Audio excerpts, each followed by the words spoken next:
kita mau vaksin masyarakat yang ada di desa paling ujung di Kalimantan Timur ini, berbatasan dengan Kalimantan Selatan. Tapi memang medannya seperti ini.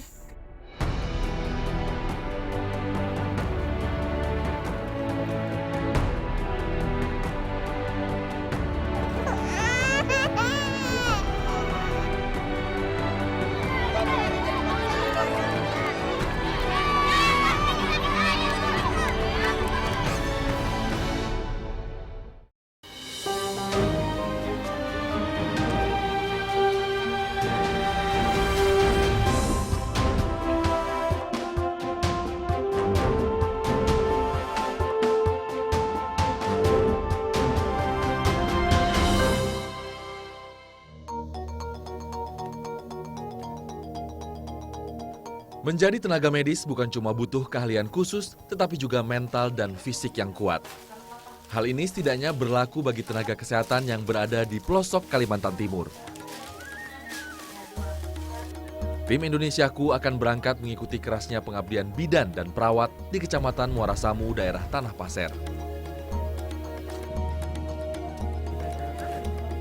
Selain ada pustu di masing-masing desa, Puskesmas Samu memiliki jadwal bulanan mengunjungi desa-desa pelosok. Kali ini bertepatan dengan jadwal vaksin. Jarak dari kecamatan ke Muara Andeh sekitar 60 km. Kami akan melewati beberapa kampung dan hutan. Yang pasti, tak ada jalan aspal hingga ke Muara Andeh. Targetnya, kami bisa sampai kurang dari 6 jam perjalanan. Bidan dan perawat yang saya ikuti ini sebenarnya berkejaran dengan waktu. Vaksin yang dibawa memiliki waktu kadaluarsa, maka harus sesegera mungkin diberikan pada anak-anak di kampung. Jalan setapak ini tak hanya sempit, tapi juga bergelombang karena tergerus ban motor yang melintas. Medan yang semakin berat membuat rombongan kami sempat kesulitan.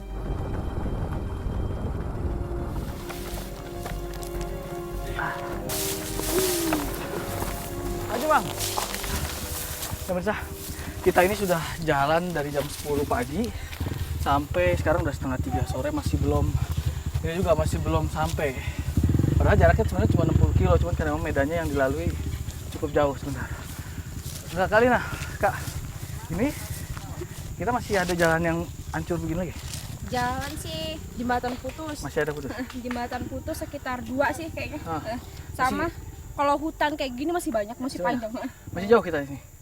Masih jauh sih. Masih jauh. Masih jauh.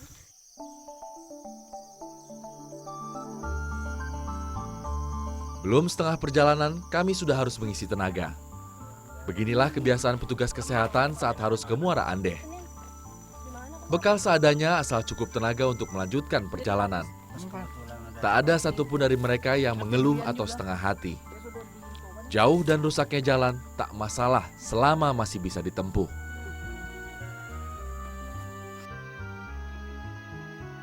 Setelah cukup istirahat, kami melanjutkan perjalanan. Semakin jauh, jalan setapak motor kian lebat oleh ilalang. Dari desa terakhir ke Muara Andeh memang cukup jauh dan terjal. Belum jauh dari tempat istirahat, salah satu motor rombongan tumbang. Saat menanjak, tiba-tiba motor kehabisan tenaga lalu mati. Entah karena panas atau banjir bensin, mesin motor tak mau hidup. Hampir 1 jam kami coba menyalakan kembali satu motor yang mogok ini.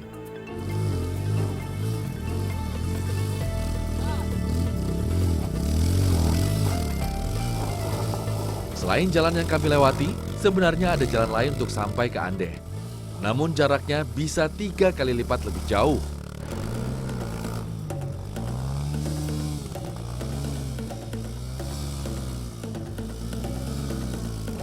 Belum lagi harus melintasi kecamatan lain serta perkebunan sawit. Jalur yang sekarang dilewati adalah jalan tercepat ke Muara Andeh.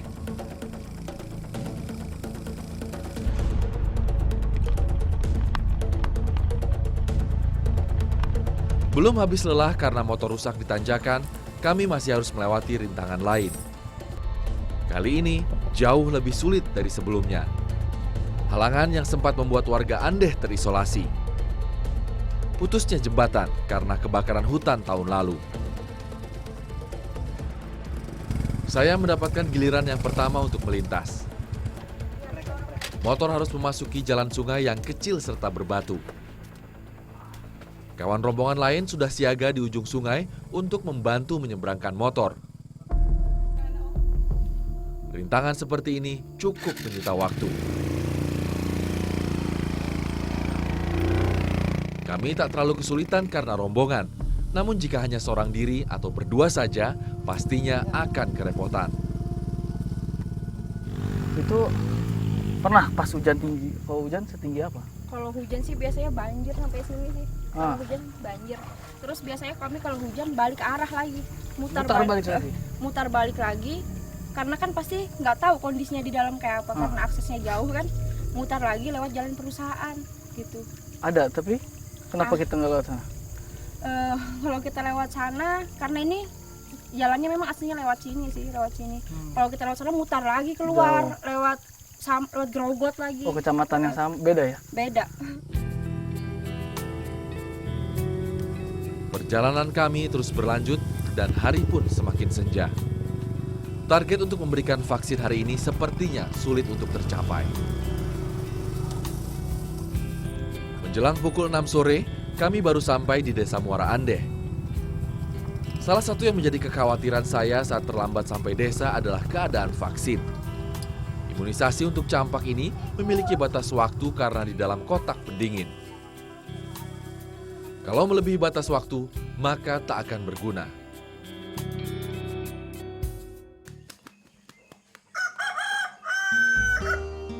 Esok hari, sepagi mungkin kami harus segera melakukan imunisasi campak tambahan bagi warga Muara Andeh.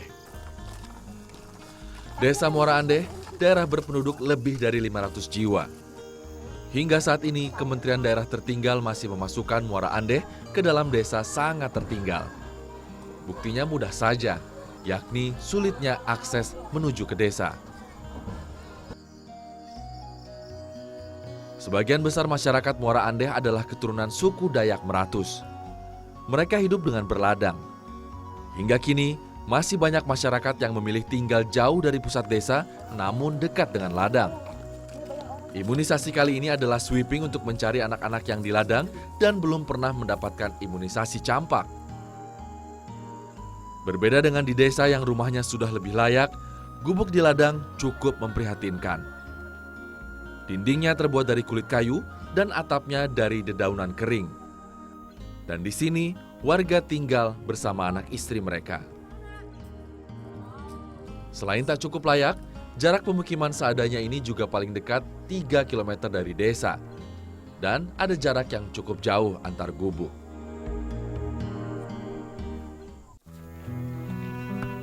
Permisi. Penerimaan masyarakat Muara Andeh luar biasa. Mereka seakan menanti kesehatan mereka diperhatikan.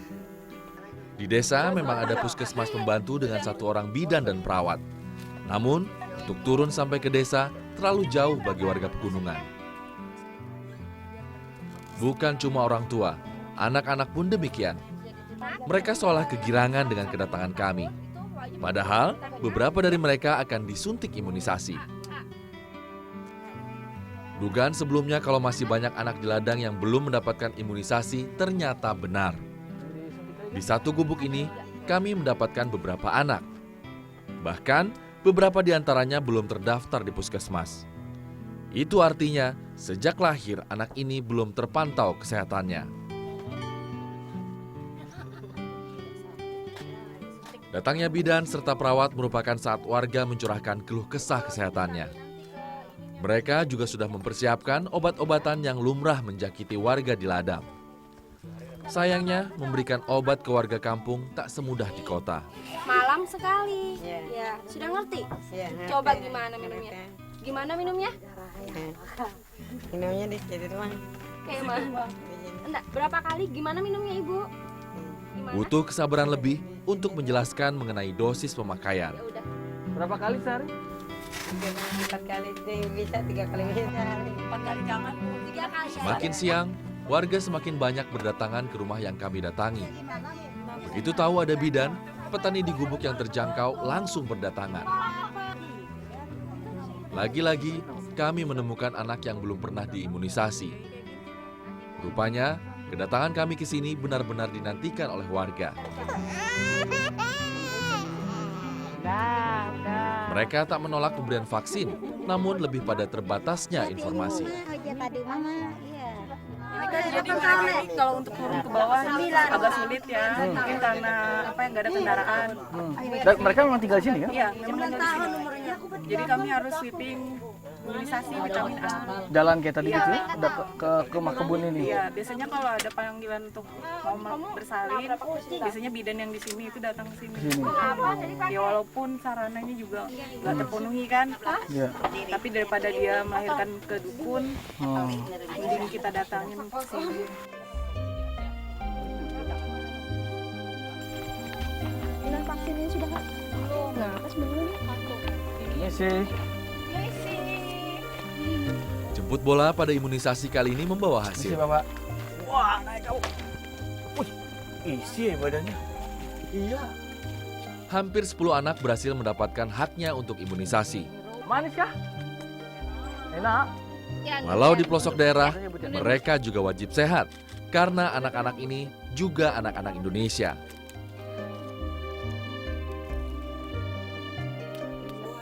Upiknya mau sekolah? Nggak mau. Kenapa? Kenapa nggak mau sekolah? Ya temannya cewek nggak banyak.